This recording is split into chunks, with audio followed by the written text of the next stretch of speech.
नमस्कार, मी पंजाब डक. राज्यात विखुरलेल्या स्वरूपाचा भाग बदलत पाऊस पडणार आहे. सर्वदूर काही पडणार नाही म्हणून हा अंदाज सर्वप्रथम लक्षात घ्यायचा. फक्त राज्यात काही भागातच आणि काही जिल्ह्यातच पाऊस पडणार आहे आणि त्या भागाचं नाव सांगतो.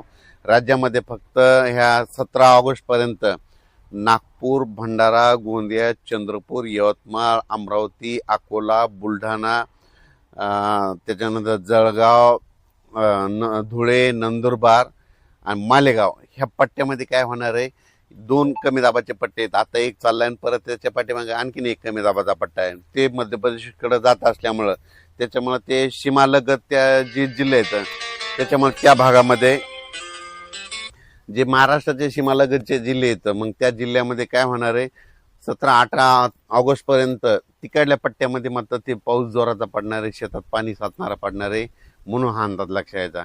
पण त्याच्यामध्ये मग आता मराठवाडा आणि पश्चिम महाराष्ट्राची काय परिस्थिती, तर आधी सुरुवातीला काय करू, जे वंचित जिल्हे आहेत, एक सोलापूर जिल्हा, धाराशिव जिल्हा, लातूर जिल्हा, बीड जिल्हा, सांगली, पंढरपूर त्या परिसरामध्ये मात्र 14 ऑगस्ट 15 ऑगस्टमध्ये ह्या 2 दिवसामध्ये आणि आज देखील 13, 14 आणि 15 ऑगस्ट ह्या 3 दिवसामध्ये भाग बदलत पाऊस पडणार आहे आणि पिकाला लागल तसाच पडणार आहे आणि शेतात थोडंफार पाणी साचणार पडणार आहे म्हणून हा अंदाज लक्षात यायचा. मुसळधार काही पाऊस पडणार नाही म्हणून हा त्यांनी अंदाज देखील लक्षात यायचा. पण त्यांच्याकडे म्हणजे पिकाला जीवदान ठरणारा पाऊस असा लातूर, बीड, धाराशिव, सोलापूर, पंढरपूर, अकोला, आपलं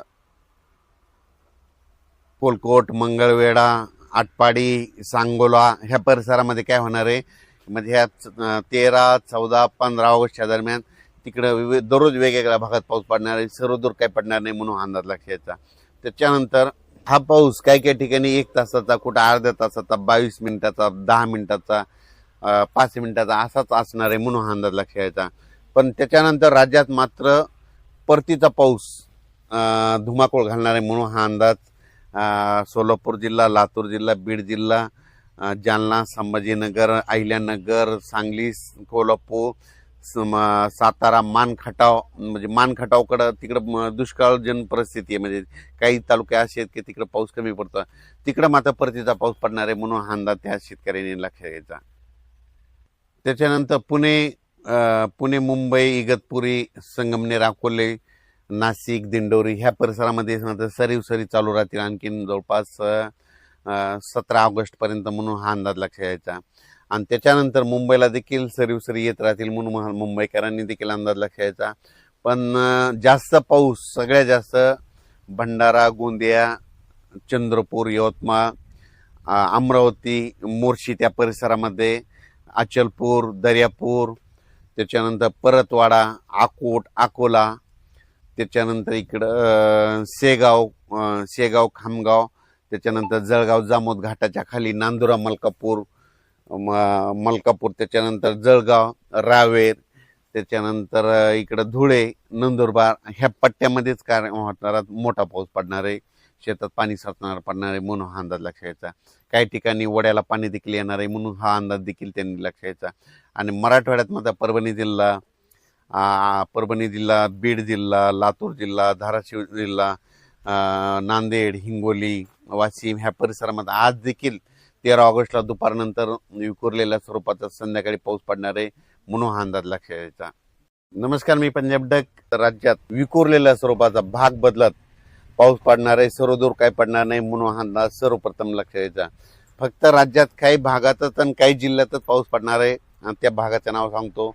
राज्यामध्ये फक्त ह्या 17 ऑगस्ट पर्यंत नागपूर, भंडारा, गोंदिया, चंद्रपूर, यवतमाळ, अमरावती, अकोला, बुलढाणा, त्याच्यानंतर जळगाव, धुळे, नंदुरबार आणि मालेगाव ह्या पट्ट्यामध्ये काय होणार आहे, 2 कमी दाबाचे पट्टे आहेत. आता एक चाललाय आणि परत त्याच्या पाठीमागे आणखीन एक कमी दाबाचा पट्टा आहे. ते मध्य प्रदेशकडे जात असल्यामुळं त्याच्यामुळे ते सीमालगत त्या जे जिल्हे आहेत त्याच्यामुळे त्या भागामध्ये जे महाराष्ट्राचे सीमालगतचे जिल्हे आहेत मग त्या जिल्ह्यामध्ये काय होणार आहे, 17-18 ऑगस्ट पर्यंत तिकडल्या पट्ट्यामध्ये मात्र ते पाऊस जोराचा पडणार आहे, शेतात पाणी साचणारा पडणार आहे म्हणून हा अंदाज लक्षात यायचा.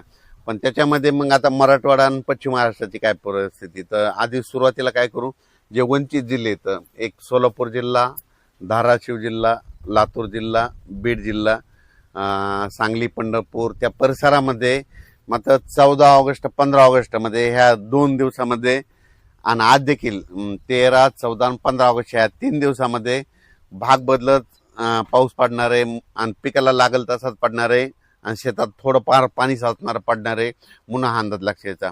मुसळधार काही पाऊस पडणार नाही म्हणून हा त्यांनी अंदाज देखील लक्षात यायचा. पण त्यांच्याकडे म्हणजे पिकाला जीवदान ठरणारा पाऊस असा लातूर, बीड, धाराशिव, सोलापूर, पंढरपूर, अकोला, आपलं कोलकोट, मंगळवेढा, आटपाडी, सांगोला ह्या परिसरामध्ये काय होणार आहे म्हणजे ह्या 13, 14, 15 ऑगस्टच्या दरम्यान तिकडं दररोज वेगवेगळ्या भागात पाऊस पडणार आहे. सर्वदूर काही पडणार नाही म्हणून अंदाज लक्षात यायचा.